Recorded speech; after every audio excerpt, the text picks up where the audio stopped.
All right, let's dive right into this explainer. If you're tuning in, there's a really good chance you've got a discrete math or computer science exam creeping up on you, and you just need a no-nonsense, totally straightforward way to grasp the basics. Well, you're in exactly the right place. Today, we're going to perfectly prep you for your upcoming test by breaking down the absolute core of logic.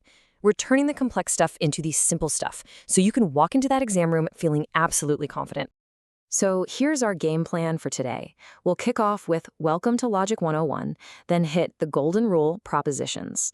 After that, we'll look at true, false, and fakes, learn about spotting non-propositions fast, and finally wrap it all up with a 5-question pop quiz. All right, Section 1. Welcome to Logic 101. Moving right along to Section 2, the golden rule of propositions. When you first crack open a textbook on discrete math, you are instantly bombarded with heavy-sounding terms, stuff like propositional equivalencies, predicates, quantifiers. It's a lot. But before you can build a house, you kind of need to know what a brick is, right? And here is our foundational building block. By definition, a proposition is a declarative statement that is either true, which we usually just represent with a T, or false, represented with an F. Crucially, it absolutely cannot be both. Think of it like a physical light switch. A light switch is either purely on or it's purely off. No dimmers allowed. It can never just hover somewhere in the magical middle. To be a proposition, a statement has to make a firm declaration that we can definitely judge as a strict yes, that is true, or a strict no, that's false. Which brings us to Section 3, true, false, and fakes. Sometimes our brains really try to overcomplicate things based on what we know about the real world, rather than sticking to the rigid rules of logic. Take the statement, 2 plus 3 equals 5. Is that making a declaration? Yep. Is it true? Yes. So it's a proposition with a true state. Simple enough, right? But now take the statement, Nashik is the capital of India. We all know factually that New Delhi is the capital, not Nashik. So your gut instinct during a stressful exam might be to just cross it out. But wait, this is exactly what the golden rule is all about. Even if a statement is factually incorrect, it is still a completely valid proposition. Why?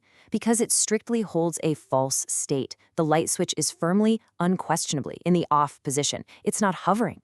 Because it is definitively false, it is a perfect proposition. Okay, Section 4, spotting non-propositions fast.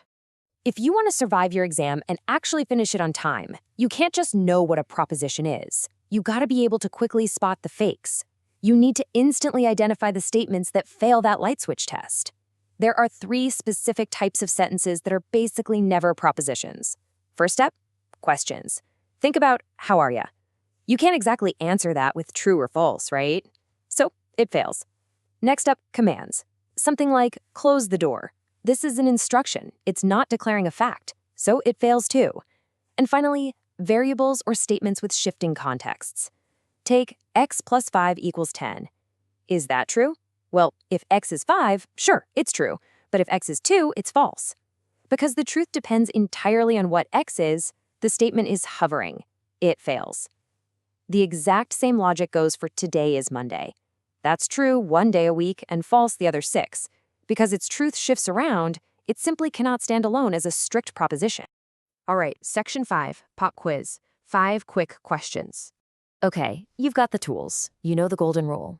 It's time for a rapid-fire pop quiz to see how ready you actually are for this exam. I want you to actively answer these. Say it out loud, or just lock it in your head before I give you the answer. Let's do this. Question 1.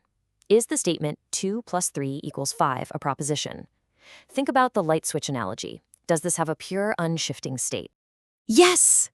Awesome job if you got that right. It is purely mathematically true, which puts that light switch firmly in the on position. Question 2, is the statement, how are you, a proposition? Read the phrasing really carefully and lock in your answer. Does it declare a fact? No. Questions can never be answered with a simple, factual, true, or false. They are inquiries, not declarations. It instantly fails the test. Moving to question 3. Is the statement, Nashik is the capital of India, a proposition? Now, be super careful here. This is exactly the kind of trick question professors love to throw at you. Think back to what we talked about earlier. Yes, remember, it absolutely does not matter that it's geographically wrong. That's the whole point. What matters is that it is unquestionably false. The switch is firmly in the off position, making it a totally valid proposition. Question 4. Is the statement "close the door" a proposition? Take a quick second to analyze the grammar here. What is the sentence actually trying to do? No. Just like questions, commands, and orders do not have a truth value, you can't really reply false to someone telling you to close a door. The logic just doesn't compute. And for our final question, number 5. Is the statement x plus 5 equals 10 a proposition? Pay close attention to that variable x sitting right there at the front. No, because the truth is just hovering there. It's waiting for more information and is totally dependent on whatever X happens to be at any given moment. It cannot be a proposition. It lacks that independent, absolute binary certainty. You nailed it.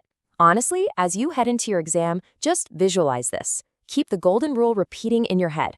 True or false, but never both. If you just apply that simple light switch test to every question on your paper, you are going to do fantastic. But hey, before we completely wrap up this explainer, I want to leave you with something a little bigger to chew on. If computers and our entire digital world rely completely on this strict binary logic, where absolutely everything must be purely true or purely false, how much of our beautifully messy, everyday human language could actually pass the test? Kind of wild to think about next time you send a text, right? Thanks so much for learning with me today, and seriously, good luck on that exam.